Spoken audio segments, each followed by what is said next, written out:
The Ancient One has made it to Marvel Snap and promises to potentially triple your ongoing abilities, but is that enough to make her a great card? Let's take a look at 7 decks using the Ancient One to reasonable success in High Infinite. First things first, what actually is the Ancient One? She is a 3/5 with an on reveal ability that adds a Dao Mandala to the hand. The Mandala is a spell with an on-reveal ability of its own that copies the text of one of your ongoing cards at the location it's played to the other cards at that location. Now, notably, if there are multiple ongoing cards here, the text will overwrite, and if there are multiple ongoing cards, it will be a coin flip as to which ongoing gets copied. This creates a decent amount of tension. You want ongoings that are worth being copied, and then you want the rest of your deck to not be overly dependent on those ongoings. So, where does that leave us for building decks with the Ancient One? Like I said in yesterday's video, I started here with a deck I'm calling the Cancient One.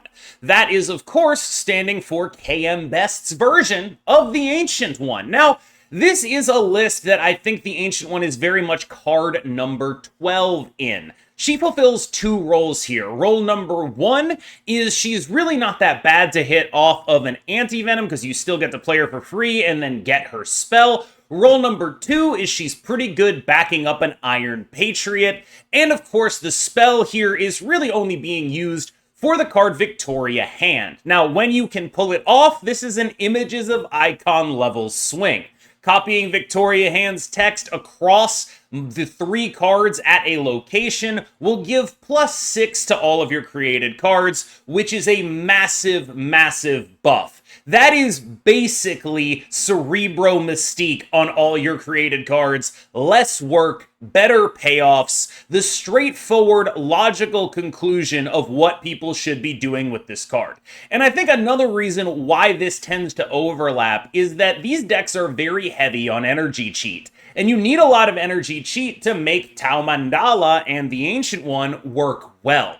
Now, why is that? Well, that's because they effectively cost 6, but with a Quinjet, it's 5. With the extra Luna Snow energy, it's much easier to make that happen. Sometimes the extra Luna Snow body even helps. Keep in mind that it won't go away if you fill that location on the final turn of the game. There's some really interesting overlaps and synergies with what this card is doing. I do think it's an upgrade over Copycat, which is a card I had in this spot already. However, the major question is this deck going to be able to hold up if people are prepared for it? We've talked about the ways in which it really wants to cheat energy. There are definite weaknesses to Mobius M. Mobius in here. I think it's a powerful deck, but eventually what's going to happen is some of the cool stuff in here is going to go, and some of the more tech-heavy stuff is going to come in. The Victoria Hand package, I do suspect, is very good at supplementing tech cards. It's a good point package that allows you to customize this deck to the metagame. This is a sort of baseline build of the deck, which means as it gets customized to the metagame, we lose some of the cool stuff, which unfortunately might include the Ancient One. As you can see, this is an attempt at customizing or moving the previous deck sort of towards the metagame a little bit more, and what that means effectively is get Cassandra Nova in here to deal with the 34-card Monty deck, which makes that deck kind of a breeze. I already considered it a relatively favored matchup. When you have a Cassandra Nova in your deck, it just becomes very, very easy to farm the Monty deck. I do think that at this point, people are reacting a little bit overmuch to the victory of the Monty deck at the Golden Gauntlet 2. It does strike me that everyone was very willing to accept at Golden Gauntlet 1 that a very good player took a fairly mediocre deck and won with a fairly mediocre deck, but suddenly a similar thing happens at Golden Gauntlet 2, and it's nerf Arishem everywhere. I think that is a bit of an overstatement, but if you really hate that deck, the easiest way is to just take a normal, good deck and put a Cassandra Nova in it, because most of them can have that. And you honestly don't even need to get cute with the Cassandra Nova. A lot of the time with Cass, we talk about, oh, we want to save it for later. And it's like, sure. But worst case scenario, you play your Cassandra Nova on 3, it demands an answer in a deck that does not have a lot of answers, And that's usually good enough to win just by drawing their resources towards dealing with that. Is it the optimal way to play her? No. But when she's 30 power, it's good enough. Last of the V-Hand Ancient One decks, this is the Dancient One, courtesy of Derek. That's what the D stands for. And it is a much more like mix it up, no tech, just tricks kind of vibe going on here, where like we have a Juggernaut that is just a horrific thing to deal with out of any tech list here, or any non-tech list, any list that can output points, having something like Juggernaut Sage final turn, or like Juggernaut Sage and then with a Quinjet and Iron Patriot Stone, because you also have Luna Snow energy. It's just tricky to play against this. Like most of Derek's decks, this is a points-heavy deck with a minimal amount of tech that relies a lot on winning those mid-range matchups by making good reads on where you're distributing your points on the final turn of the game. This is sort of the bounce of the V-Hand archetype, and I think it makes a lot of sense in that context. Losing the Misery stuff, I do feel like, is a notable loss, but in exchange, you get much more beef in the mid-game and genuinely some additional ways to cheat even higher. Obviously, and I mean this is very obvious, it is very good to copy a Victoria hand multiple times. Okay, so let's get a little bit further afield. This is from Honifer, one of the semi-finalists in Golden Gauntlet 2, and it is an attempt at trying to sort of make an over-the-top mid-range deck outcome out of the Ancient One and other ongoing cards. What this does is multiply Miss Marvels if you're able to do that. There are some play patterns that you're really going to have to get used to when you play this list. Like, don't play it in the location, don't play the Mandala in the location where like Sam Wilson is, or he will copy up to all of those cards. If you're gonna go for a Miss Marvel, make sure you're setting up your mid lane properly. And of course, when you roll Sam Wilson's shield in the mid lane, it becomes very important to get that the hell out of the mid lane. You're basically, like in other Miss Marvel Sam Wilson decks, always playing Sam Wilson on one of the side lanes.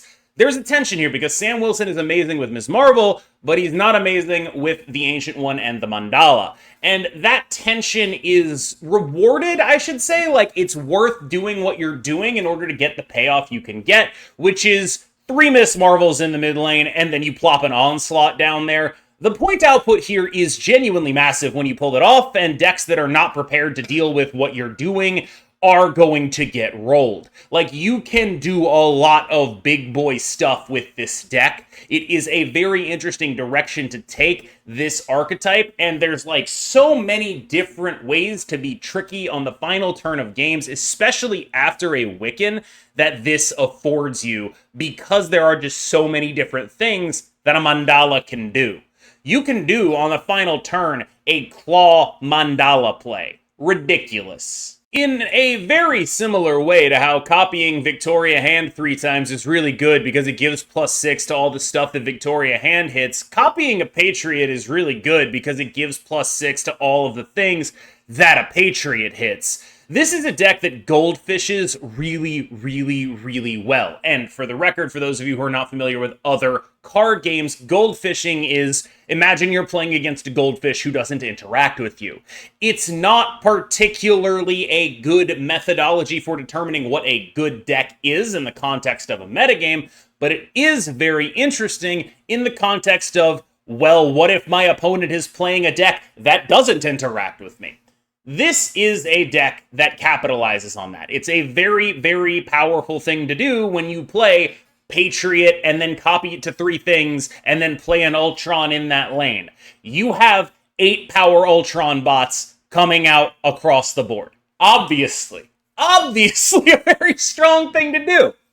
There are other lines in here as well. A reasonable Zoo deck is also attached. The high roll, being the Patriot Ultron stuff, is relevant. I do think that this is as good as I've felt about a Zoo deck in a while, but that's not necessarily high praise because I haven't felt very good about Zoo decks in a while. This is a bit of a take on the Rabbit Sweet Supergiant Ronan list, but it's cutting the Supergiant stuff and sticking with the Wiccan Ronan stuff. And the reason I think this is pretty clever is very metagamed right now. The Ancient One just came out. A bunch of people are playing V-Hand. It's probably a really good time to be a Gorgon Ronan gamer. That's really just like the extent of the logic here. Like, this is an anti-meta, where the meta is defined as new card on day one. This is trying to stomp that into the ground. If you want to play anti-Ancient One club, that's what this deck is here to do. Nice job, Mr. V-Hand. Oh, sorry, you don't get to play any of the stuff you have because I Gorgoned you. Oh, sorry, all the cards you add to your hand, they actually help my Ronan get bigger. And Gore is just Ronan 2 here. Like, that's really what's happening here. You're just like, oh, well, look at all those on reveals you're playing to add stuff to your hand. It'd be a shame if someone played a card that scaled off of those. Very much just anti-meta. I'm going to play good stuff, and then what I'm going to do with the Ancient One is, like, copy a Speed or copy a Ronan and really win the hell out of one lane. I typically prefer on a baseline level that my Ancient One decks have methodologies to copy things that affect multiple lanes, but just winning the hell out of one lane and then dropping a Gore in another one, it's not a bad plan. Yeah, you knew I had to do one of these. I mean, we've talked about how awesome it is to copy a Patriot, to copy a Victoria hand. It is legitimately also awesome to copy Cerebro. The Ancient One is a legitimate upgrade to Cerebro 5, in as much as anything can be defined as an upgrade to Cerebro 5. I think there's this weird thing that happens when a card comes out, and it like clearly does make a deck better, but it doesn't solve any of the underlying issues with that deck, it just makes it Goldfish harder. And I think that's sort of what's happening here. Like, yeah, you know, you're high rolling like hell when you do what you do with this deck, but also it's like the same weaknesses are all there. Every Cerebro weakness, except sometimes you also lose to Shang-Chi, and the Ancient One actually makes you lose to Shang-Chi even more. And so you just have all of this stuff that, like, yeah, your numbers are sick, and for the record, hot location sets all the stuff you play there to 5. Probably a good Cerebro 5 location today, but I do think that ultimately the issues with Cerebro 5 just smashed my hand into the mic. The issues with Cerebro 5 are much more related to being a Cerebro deck that doesn't have as many force multipliers as Cerebro 2 and also exposes itself to Shang-Chi a lot of the time. Ancient One doesn't solve any of that. She just makes the deck go taller. And that's cool. Like, it's definitely an upgrade. It's just not a solution. So where are we with this card? Is it worth purchasing? I think it's really interesting to compare Ancient One with Morgan Le Fay, the card that came out last week.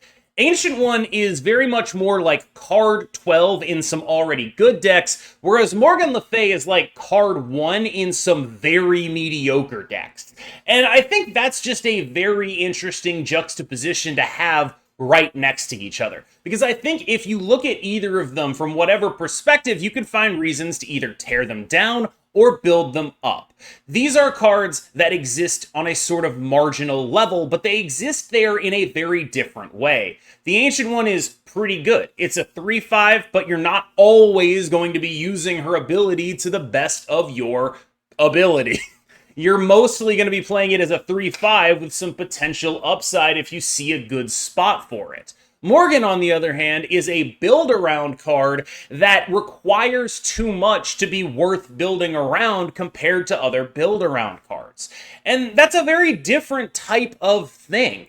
To my mind, they're both the same level of card, but it's likely that unless someone breaks Morgan Le Fay, I'm never going to find a reason to play her, whereas I think the Ancient One is legitimately in contention for that 12th or 11th slot in those V-Hand decks, in those Patriot decks, but at the same time, being on the bubble in that way is a risky place to be, because what happens if another card ends up being better than you? Not necessarily through any fault of your own, just a metagame shift happens. Like, for example, what if it's just better in all of those decks to play Cassandra Nova instead of the Ancient One because there's enough 34-card Monty running around? That could very easily be true. That could be a better choice for your win rate. And so I think that, like, this is a card that is sort of on the bubble of being top-end playable. It's cool, it's interesting, but I would definitely hold off and see if anything really sticks with this card, because there is probably still more to explore. Alright, y'all, thanks so much for watching.